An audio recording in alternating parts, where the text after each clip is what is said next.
If elected, how would you be effective in policy making? We'll start with Mr. Jensen. Thank you.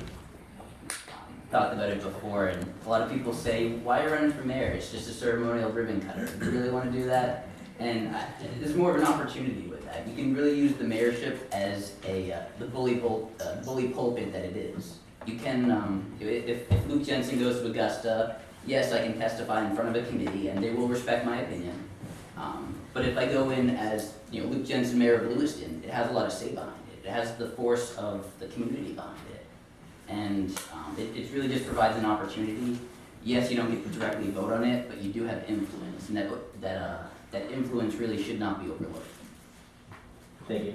I'd like to answer that too, but It's for all candidates. We'll go around. Okay. Mr. Chin? At every level of American government, there's no one person who can change policy by themselves. So, president needs a Congress, mayor needs a city council. So the question is, how do you actually bring people together to find common ground and establish goals and work together to get real things done?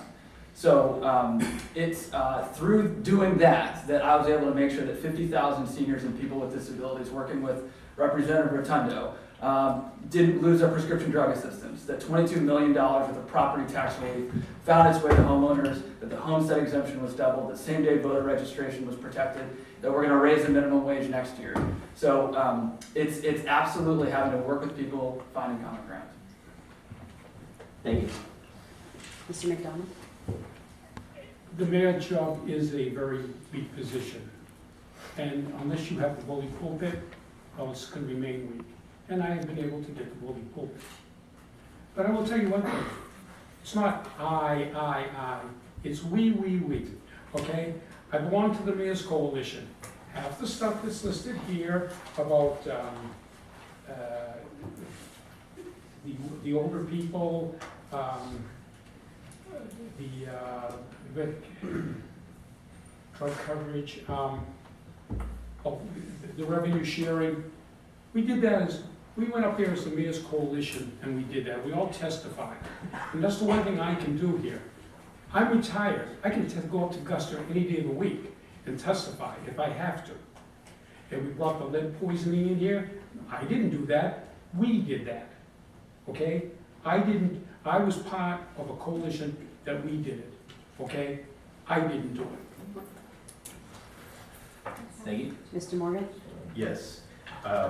This is a palm card that I've been handing out, and on it, my motto underneath it is, together we can move Lewiston forward. So I am in agreement with Mr. Chin. You may not hear me say that a lot, but I am in agreement with Mr. Chin that this is not a one-man show, especially from the mayor's pulpit right here.